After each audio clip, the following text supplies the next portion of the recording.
Good evening, welcome to South Asia Newsline. I'm Akansha Parimu. Here are the top stories we are tracking for you on Wednesday, the 5th of October. Indian PM Modi inaugurates AIIMS Hospital, attends Kullu Dussehra in Himachal Pradesh.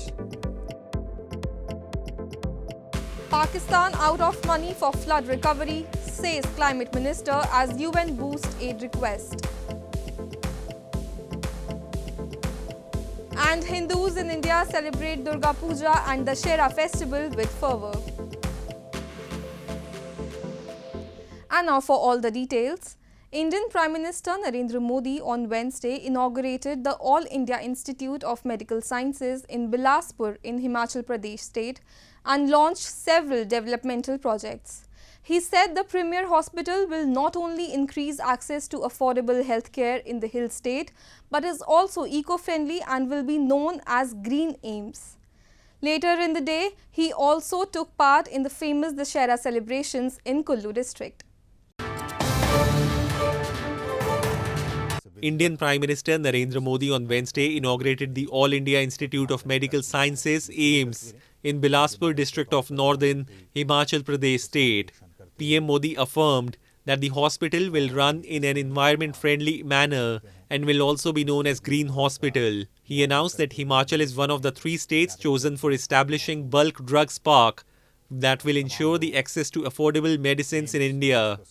Sounding the poll bugle in the election-bound hill state, the Prime Minister said it is the strength of the vote of the people which had made unprecedented development possible in Himachal Pradesh through the double-engine BJP governments at the centre and the state. He also inaugurated several other developmental projects in the state and touched upon medical tourism as a potential sector during an address to a huge public gathering.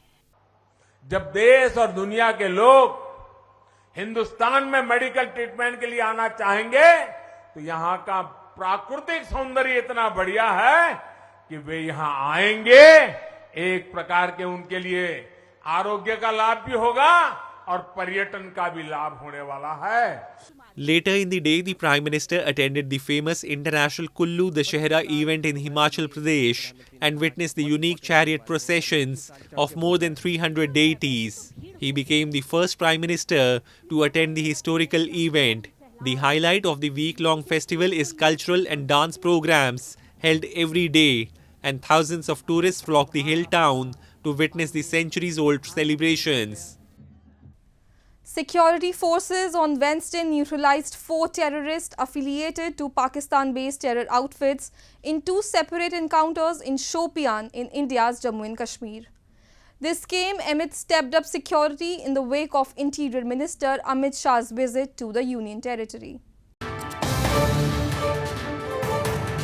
4 terrorists were neutralized in twin encounters in Shopian district of India's Jammu and Kashmir on Wednesday, even as security was stepped up in the Union Territory in the wake of Interior Minister Amit Shah's visit. The police said 3 local terrorists affiliated to Pakistan-based Jaish-e-Mohammed outfit were neutralized during the anti-militancy operations in Drach area, while another terrorist belonging to Lashkar-e-Taiba outfit was gunned down in Mulu area in Shopian. Operations were still underway in the district till the last reports came in. Additional Director General of Police Vijay Kumar said the slain terrorists in Drach were involved in killing of policeman Javed Dar and a labourer from West Bengal. This came after 5 JAM terrorists were gunned down in similar encounters in Kulgam and Baramulla districts last week. Meanwhile, Interior Minister Amit Shah on Wednesday chaired a high-level meeting to review the security situation in Jammu and Kashmir. He also addressed a public rally in Baramulla district and laid foundation stone for several development projects in the Union Territory. In news from Pakistan, Pakistan's Climate Minister on Tuesday said that the South Asian nation is out of funds to spend on recovery from the devastating floods, urging international help at the UN launch of an aid appeal in Geneva.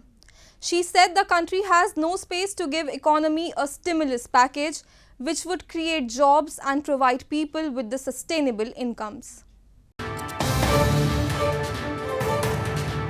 Pakistan's Climate Minister Sherry Rehman said on Tuesday that the country is out of money to spend on recovery from devastating floods and urged international help at the UN launch of an aid appeal in Geneva. Rahman said that the country has no space to give economy a stimulus package which would create jobs and provide people with sustainable incomes they need. She urged the developed world to accelerate funding for the ongoing domestic climate-linked disaster, terming it the meta-climate event of a century. She added Pakistan has already dispersed cash handouts worth $264 million to 2.47 million people affected by the disaster. This is the meta-climate event of the century, crossing all records for the whole world, not just for Pakistan. We've been looking for research that tells us where so many millions have been affected at one time and where so much ground has been covered. The scale of the catastrophe, as you saw, is more than existential. It is now a Rubicon crossed for all climate disasters. The United Nations revised up its humanitarian aid appeal for Pakistan fivefold to $816 million from $160 million as a surge of waterborne diseases and fear of growing hunger pose new dangers after weeks of unprecedented flooding that has killed nearly 1,700. The meeting was told that the UN has received only $90 million so far out of the $160 million previous appeal for aid. Moving on, Kashmiri activists highlighted the plight of the victims of cross-border terrorism in Jammu and Kashmir, especially women, at a UNHRC event in Geneva this week. They highlighted various incidents of involuntary labor and sexual violence by terrorists aided by Pakistan. Kashmiri activists highlighted the plight of the victims of cross-border terrorism in Jammu and Kashmir, especially women, at an event on the sidelines of the UNHRC session in Geneva this week. They raised concerns that women victims have remained unacknowledged due to social pressures and constant threats to their lives. They said there have been numerous incidents of involuntary labor and sexual violence by terrorists aided by Pakistan, with the sole motive of creating terror in the minds of people in the region. Kashmiris can no longer afford these injustices, they said, and urged the international community to investigate to keep such activities in check. The victims include those killed on the suspicion of being informants, hostage, counterinsurgency operation, and mostly important, women who face multiple forms of exploitation. It is even more challenging for the woman victim to speak about exploitation and sexual abuse due to fear of social pressure and threats from terrorist groups. Also, as women, identities are synonymous with those of the male heads of the family. Due to the nature of our society, it becomes impossible to rebuild a life in the aftermath of the loss of male family member. India has also long blamed that Pakistan aids and infiltrate terrorists across the border to spread unrest in its Kashmir Valley. Infiltration and smuggling of narcotics and weapons across the border have been matters of constant concern to all agencies manning the borders. In news from Afghanistan, Save the Children, a non-government organization, in a report released this week has ranked Afghanistan among top countries at extreme risk of ongoing and future crises disrupting education. The report states the children in the country are also more vulnerable to hunger, violence, abuse and child labor. A non-government organization, Save the Children, in a report released this week has ranked Afghanistan among top countries at extreme risk of ongoing and future crises disrupting education. According to the report, the education of millions of children in Afghanistan is at extreme risk of collapse as there is lack of digital connectivity that is derailing children's learning. Afghanistan was found to have the highest level of risk, up from 4th place in 2021, which concludes that the education system in the country has worsened since the Taliban gained control over a year ago, which has jeopardized children's future, particularly girls. Children out of school tend to find it harder to catch up on lost learning. They are also more vulnerable to hunger, violence, abuse, child labor and child marriage in refugee camps and war zones the report states. In March, the Taliban made a U-turn on a promise to open girls' high schools, and thousands of women have been pushed out of the workforce because of tighter restrictions and Afghanistan's economic crisis. The Taliban say that since March, they have been working on a way of opening girls' high schools in accordance with their interpretation of Islamic law. The international community has made ensuring human rights, especially rights of girls and women, as key demands for any future recognition of the Taliban administration. Afghanistan's assets, which have remained frozen due to sanctions, have severely hampered banking, business and development, leading to greater insecurity, poverty and isolation. Sri Lanka's tourism minister informed the parliament that the government will be introducing a fuel pass to foreign visitors with effect from Wednesday so that tourists can refuel from any filling station. The island nation has been reeling under a major economic crisis that has created acute shortages of food, fuel and medical supplies. Sri Lanka's tourism minister Harin Fernando said that the island nation is planning to introduce a fuel pass for foreign travellers visiting Sri Lanka, and it will be in effect from Wednesday. Speaking during a parliament session, Fernando said the tourism ministry in coordination with Power and Energy Ministry will issue the new fuel pass system for tourists. Foreigners will be able to refuel from any filling station, he added.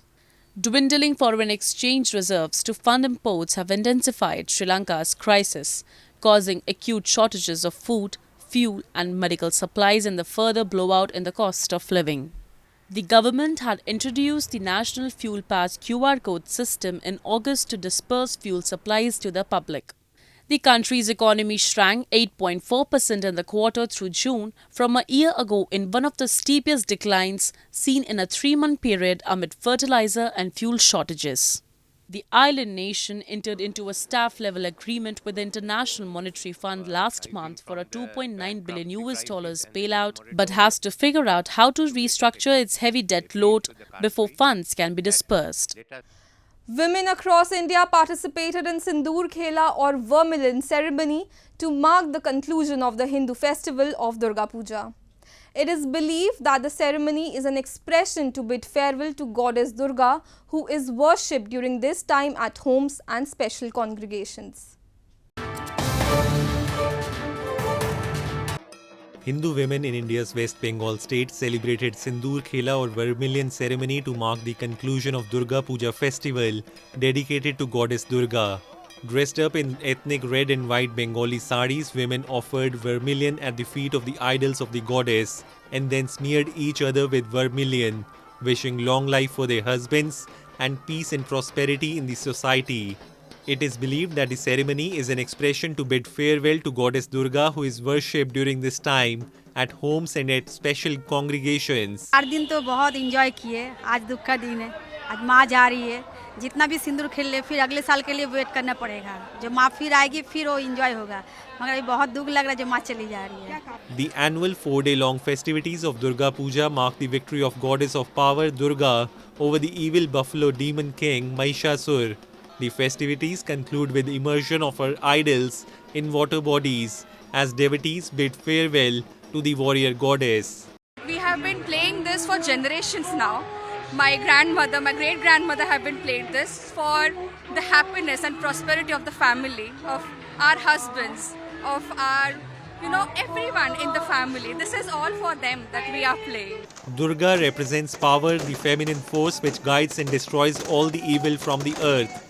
Elsewhere, the occasion is also marked as Dussehra, the day when Hindu Lord Rama defeated demon king Ravana and rescued his abducted wife Sita. People across the country burn effigies of Ravana to mark the victory of good over evil. Well, that's all we have for you from South Asia this evening. Now our viewers can watch the show on southasianewsline.com. You can also visit us on facebook.com/SAsiaNewsline and follow us on Twitter @SAsiaNewsline.